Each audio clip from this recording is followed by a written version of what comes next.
My real partner, Red Heart. That was the caption my wife wrote under a photo of her sitting on her boss's lap.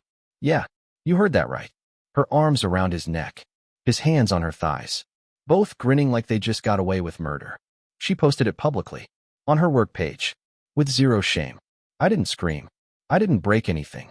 I just sat there staring at the screen, feeling everything inside me shut down, like flipping off the power to my own soul. I opened the drawer, pulled out the divorce papers I had prepared weeks ago, because deep down, I knew this day would come. I placed them on the kitchen table right under the vase of flowers I bought her last weekend. Then I went back to her post and calmly wrote my reply. Congratulations. The divorce papers are on the kitchen table. I hit post. And just like that, her whole life started to burn. This wasn't just the end of a marriage. This was about to become the storm that would wreck her career, her reputation, and every smug lie she ever told. And it all started with one Instagram post. She came home that evening like nothing happened. Like her double life didn't just get exposed to hundreds of people, coworkers included. The sound of her heels clacking on the hardwood floor used to be something I looked forward to. Now, it made my jaw tighten. She tossed her purse onto the counter and called out, "Hey babe, what's for dinner? I'm starving." I didn't respond. Just sat at the table, arms crossed, eyes on her. She glanced toward me, then at the manila envelope lying dead center on the table, right next to the roses I bought her 5 days ago. "What's this?" she asked, already pulling out her phone. Her fingers were trembling. She opened Instagram. I saw her whole face shift, curiosity, confusion, then panic. Her lips parted, but no words came out. She read my comment. Twice. 3 times. As if it would somehow change if she kept blinking hard enough. "You posted this?" she said quietly, her voice cracking. "No," I said flatly. "Your real partner must have done it." She looked like she'd been slapped. "That's not what I meant by the caption," she tried to explain, stammering. "It was just a joke. People at work say stuff like that all the time. It's just workplace banter, you know how it is." "Save it, Madison," I interrupted. "I've seen the messages. The late-night texts. The trips that didn't match your schedule. I played dumb long enough." Her eyes flicked left and right like a trapped animal. She opened her mouth to speak again, then shut it. For once, her lies weren't coming fast enough. "And now HR is involved," I added, leaning back in the chair. "I wonder if Ethan's wife knows. Or your boss's boss." She went pale. "You didn't," she whispered. "I did. And I'm not done yet." For a second, it looked like she was going to cry. But Madison didn't cry when she got caught. She calculated. Her face hardened. "You really think you're the victim here?" she snapped. "You've been boring for years. You're a routine. A walking calendar. I needed someone who actually understands me. Who pushes me." I stood up slowly. "That's funny," I said, stepping toward her. "Because the only thing that's getting pushed now is you right out of my life." She slapped the envelope off the table. Papers scattered like confetti across the floor. "You think you're going to embarrass me and walk away clean?" she spat. "I built this life just as much as you did. You can't erase me from it." "No," I said, "but I can make damn sure you're not in it anymore." I picked up the papers, gathered them calmly, and placed them back in the envelope. "I'll have my lawyer contact you tomorrow," I said. "And Madison, you might want to update your resume. Word gets around fast." She didn't reply, just stood there, shaking, staring at me like she didn't recognize the man in front of her. But I wasn't the same man anymore. That version of me died the moment she called someone else her real partner. The next morning, I woke up before the sun. I hadn't slept much, just stared at the ceiling all night with Rusty curled up at my feet, like he could feel everything unraveling too. Madison hadn't come back to the bedroom. She either slept on the couch or didn't sleep at all. I didn't care. I brewed a pot of coffee, poured myself a mug, and scrolled through my phone. Notifications. Hundreds of them. Likes, messages, tags. Everyone had seen the comment. My message had spread like wildfire.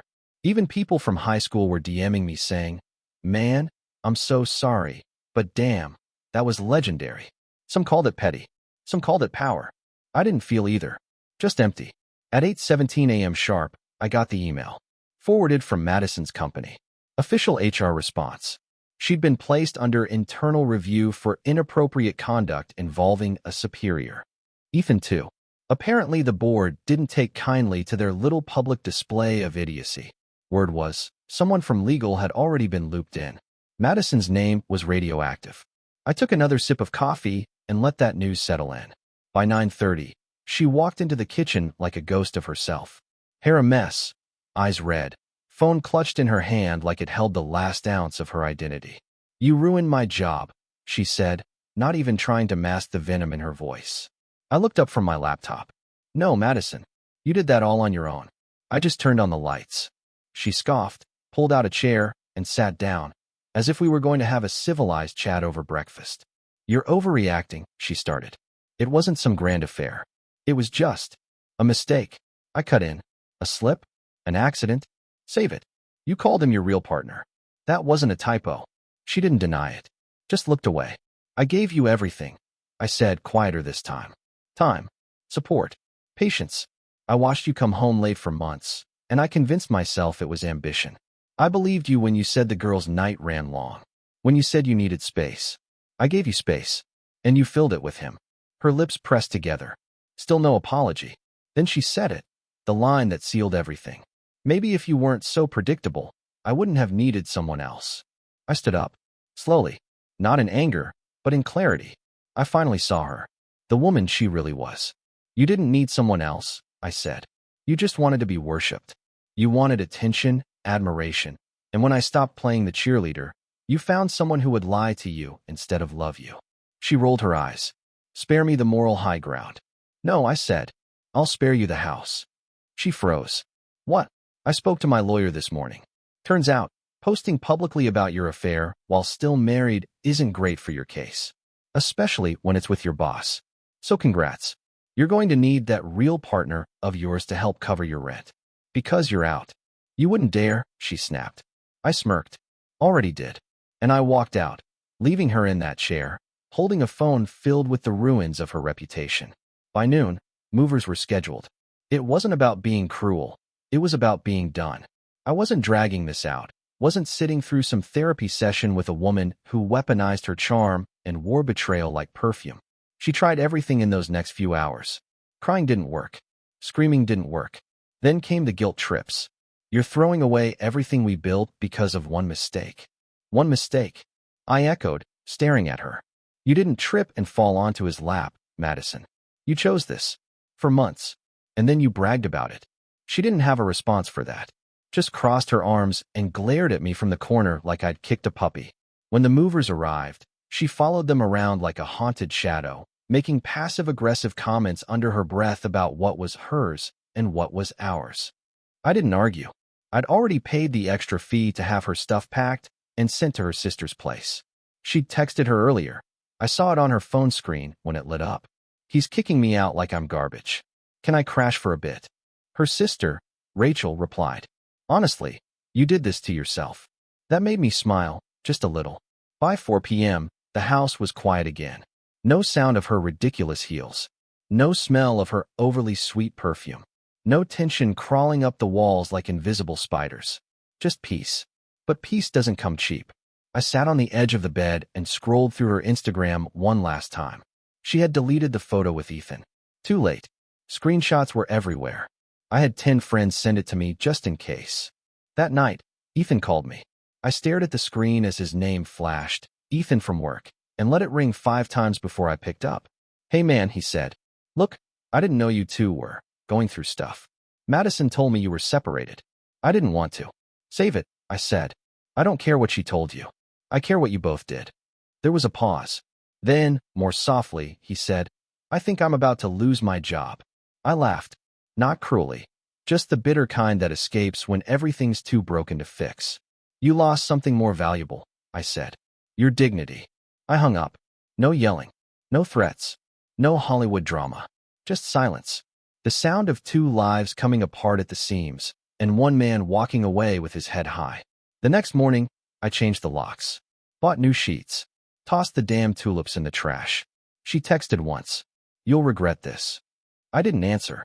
Because for the first time in years, I didn't feel like the one being lied to. 2 days passed. Then 3. The texts stopped. The calls too. I expected some kind of comeback, a tantrum, a doorstep scene, maybe even a fake apology laced with tears. But Madison was silent. Too silent. That's when I knew she was planning something. On the 4th day, I got an envelope in the mail. No return address, but the handwriting was hers. Inside, a letter.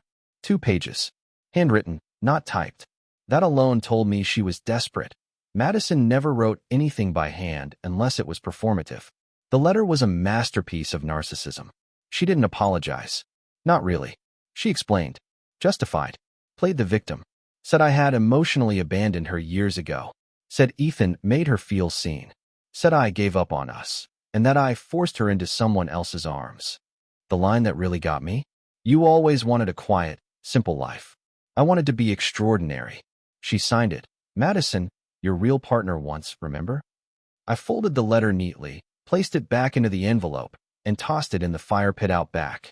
Rusty laid beside me, tail twitching, head on his paws, watching the flame chew through the past. Later that night, I got a call from a number I didn't recognize. Mr. Carter, a voice said. This is Melissa, from HR at Starwave Media. Do you have a moment? I almost laughed. Yes, I said. I have more than a moment. She was calm, polite, and professional, the way people are when they're skating on legal ice. We're conducting a formal investigation regarding the conduct of both Ms. Madison Carter and Mr. Ethan Ross. Your recent online exchange was noted. We'd like to understand the context fully. Would you be open to sharing anything relevant? So that's where we were now. I didn't hold back. Sent screenshots, dates, copies of messages I'd quietly collected weeks before her post ever went viral.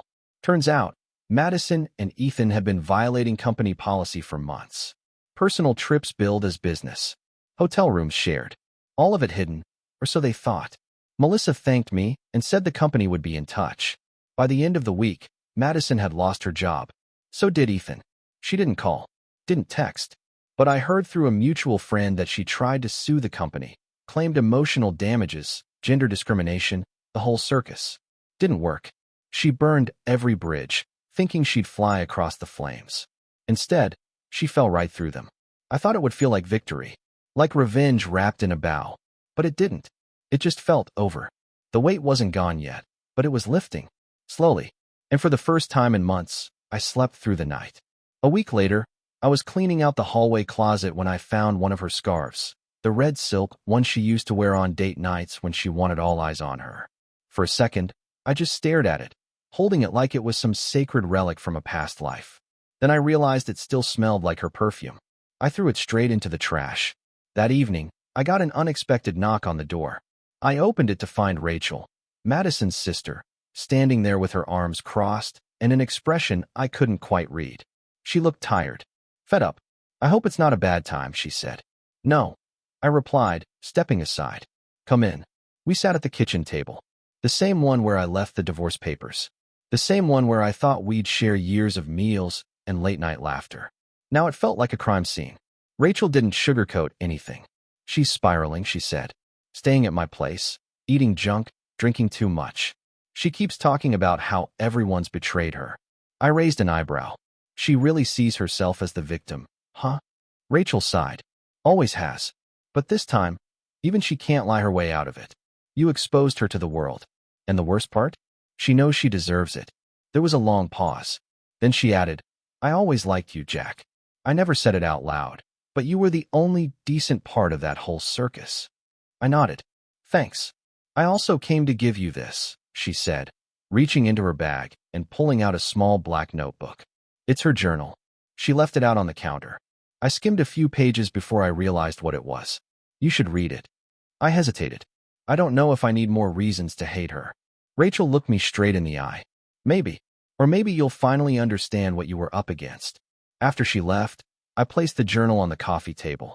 It sat there for hours as I paced the house, went back and forth in my mind. Part of me wanted to toss it, forget every word. But another part, the wounded part, needed closure. At midnight, I opened it.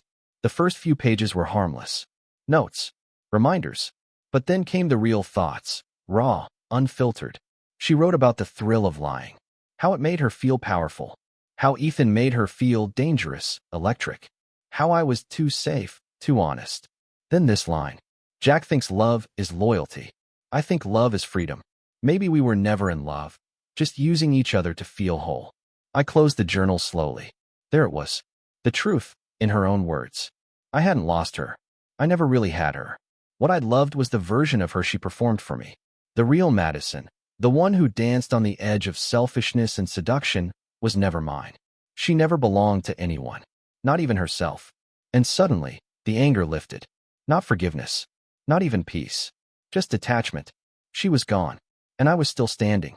A few days later, I walked into the local coffee shop, the same one Madison and I used to visit on Sunday mornings.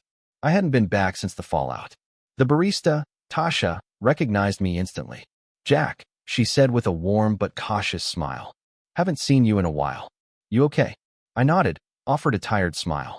"Getting there." She glanced down, then added quietly, "People around here talk, you know. I saw that post." What she did. I'm sorry. I appreciated her sincerity. "Thanks. It's been a strange couple of weeks." I took my coffee and sat in the corner booth. My booth. The one we always sat in. Except now, it was just me. And for the first time, it didn't sting. It just felt quiet. Clean. While I scrolled through my emails, a message popped in. Unknown address. No subject line. I opened it. I messed up. Everything. I thought I wanted a man who could challenge me. Instead, I found one who used me. He's gone now. And I have nothing. I don't want you back. I just want you to know you didn't deserve what I did. There was no name attached. No signature. But I knew who it was. I stared at the screen for a long time, debating whether to reply. I didn't. That night, I got a call from my lawyer. The divorce would be finalized by the end of the month. Fast track. Thanks to her public admission, the journal, and everything else. The house was mine. No alimony. No legal battle. Just a clean break. She tried to fight it at first. Claimed emotional coercion. But her journal destroyed any chance of that holding up. You don't get to play the victim when you write in ink how much you enjoyed the manipulation. I spent that weekend repainting the living room. A fresh coat. Clean walls. I took down every framed photo of us. Boxed them up. Dropped them off at her sister's. Rachel sent a text after. Good move. She opened the box, stared at it for 10 seconds, then walked into the bathroom and vomited. You're in her head. Permanently. I didn't gloat. I just sat outside on the back porch with Rusty, watching the sky turn gold and pink. It was the first sunset in weeks that didn't feel like it was mocking me. And when my neighbor waved over the fence and asked if I wanted to come by for a barbecue the next evening, I didn't hesitate. I said yes, because I was done waiting around in silence for someone who never saw me. And I was finally ready to be seen by someone who would. 2 weeks later, I stood in front of the courthouse, final papers in hand. Just my name on the exit documents. Hers had already been signed, mailed in silently. Like the coward's signature at the end of a story, she was too ashamed to tell herself. It was over. Legally. Spiritually. Emotionally. No more pretending. No more wondering. No more what if. The sun was warm on my face as I walked back to my car. Windows down. Music low. I wasn't smiling, not yet, but I wasn't hollow anymore either. There was something else now. Something better. Clarity. The kind you only earn after walking through fire. In the weeks that followed, I did the things I'd forgotten I loved. Morning runs with Rusty. Late nights reading on the porch. Grabbing drinks with friends I hadn't seen in months. Friends who, one by one, admitted they always had a bad feeling about her, but never wanted to interfere. Turns out, people see more than you think. And they remember who stayed true when others played false. One afternoon, while cleaning out the last few boxes in the garage, I found an old photo, the two of us at the beach. Her in a sun hat. Me in sunglasses, laughing. It didn't hurt anymore. It didn't feel like a knife. Just a snapshot of two people who were pretending, and one who didn't realize it yet. I tossed it, along with every other remnant of the version of me that tolerated less than he deserved. Madison texted me only once after the finalization. I miss who we were. I hope someday you'll remember me differently. I didn't respond, because I do remember her. Clearly, truthfully, no illusions left to protect. And here's what I've learned. For anyone out there who might be walking through their own storm, love without loyalty is just performance. Passion without respect is manipulation. And a partner who betrays you isn't confused. They're calculated. Don't beg someone to love you the way you deserve. Make space for someone who already will. Because the minute I stopped trying to fix what she broke, I started to rebuild what she never touched. Myself.